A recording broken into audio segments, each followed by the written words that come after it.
ന്യൂനപക്ഷ നാമധാരികൾ സ്വയം തെളിയിക്കേണ്ട അവസ്ഥയാണ് രാജ്യത്തെന്ന് doctor John Brittas M P. Kashi, Madurai എന്നിവിടങ്ങളിലെ മസ്ജിദുകൾ പിടിച്ചെടുക്കാൻ RSS ശ്രമം തുടങ്ങി. പ്രധാനമന്ത്രിയുടെ വിദ്യാഭ്യാസ യോഗ്യത അറിയാനുള്ള അവകാശം പോലും ലംഘിക്കപ്പെട്ടെന്നും ജോൺ ബ്രിട്ടാസ് ചൂണ്ടിക്കാട്ടി. നമുക്കിഷ്ടമുള്ള ഭക്ഷണം കഴിക്കാൻ പറ്റുന്ന ഒരു കാലം പോയി മറഞ്ഞോ എന്ന് കേരളത്തിന് വെളിയിലുള്ളവരെങ്കിലും ചിന്തിക്കുന്നു. പക്ഷെ കേരളത്തിന് വെളിയിലേക്ക് പോയാൽ നിങ്ങൾ എന്ത് ഭക്ഷിക്കണം, നിങ്ങൾ എന്ത് ധരിക്കണം, അതിനപ്പുറം നിങ്ങൾ എന്ത് ചിന്തിക്കണമെന്ന് പോലും നിഷ്കർഷിക്കുന്ന ഒരു രാഷ്ട്രീയ സാമൂഹ്യ യാഥാർത്ഥ്യമാണ് ഉരുത്തിരി. ന്യൂനപക്ഷ നാമങ്ങൾ ഉണ്ടെങ്കിൽ നിങ്ങൾ ഓരോ മിനിറ്റിലും നിങ്ങൾ ഈ രാജ്യത്തിന്റെ ഭാഗവാക്കാണെന്ന് തെളിയിക്കാൻ വേണ്ടി ചില മുദ്രാവാക്യങ്ങൾ മുഴക്കണം.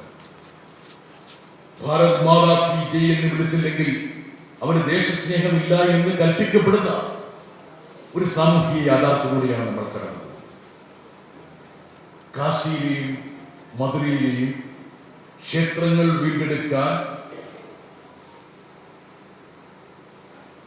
ഗോദയിലേക്ക് ഇറങ്ങുന്നതിന് യാതൊരു തടസ്സവുമില്ല.